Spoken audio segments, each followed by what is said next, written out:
When you briefed the Saudi ambassador, Prince Bundar bin Sultan, on the Clinton parameters, he told you if Arafat rejects his 2 p.m. stay, it will be a crime. Tell me more about that moment and that conversation.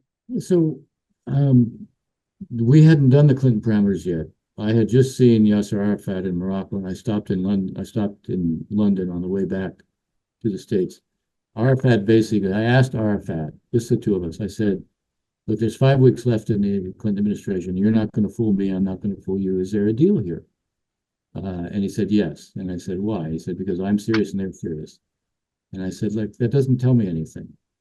I need to know if there's a deal here. So I said, I'll tell you what I'll do.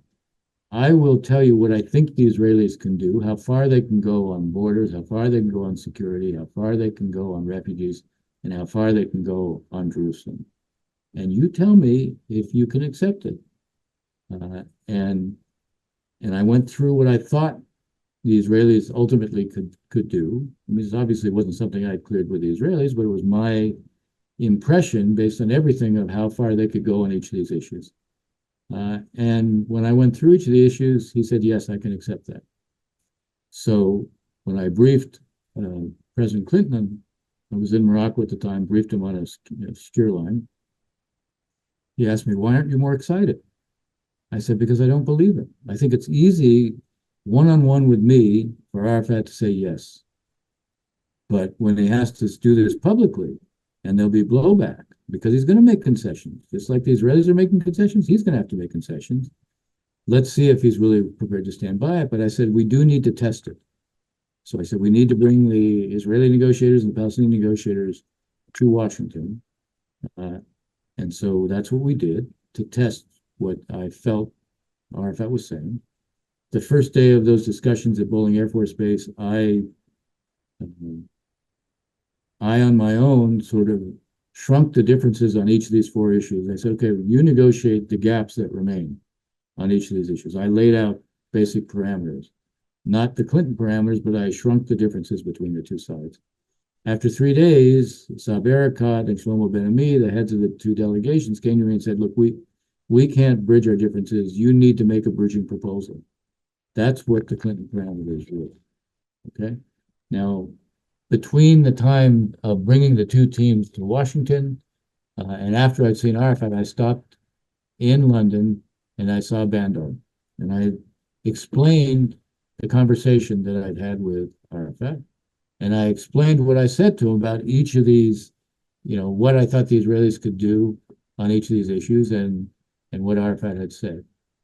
And I said, look, we will inevitably, I said, we're going to bring the 2 sides to Washington.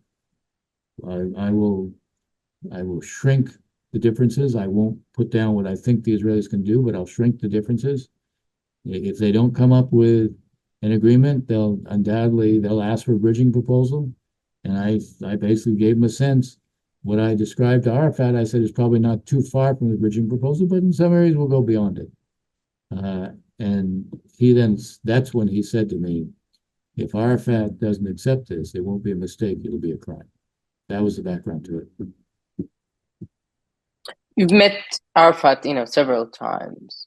What things that influenced? I think that Arafat saw himself as being a historic revolutionary. He saw himself in historic terms, but he also saw himself as a revolutionary. I'm not sure he ever saw himself as a statesman.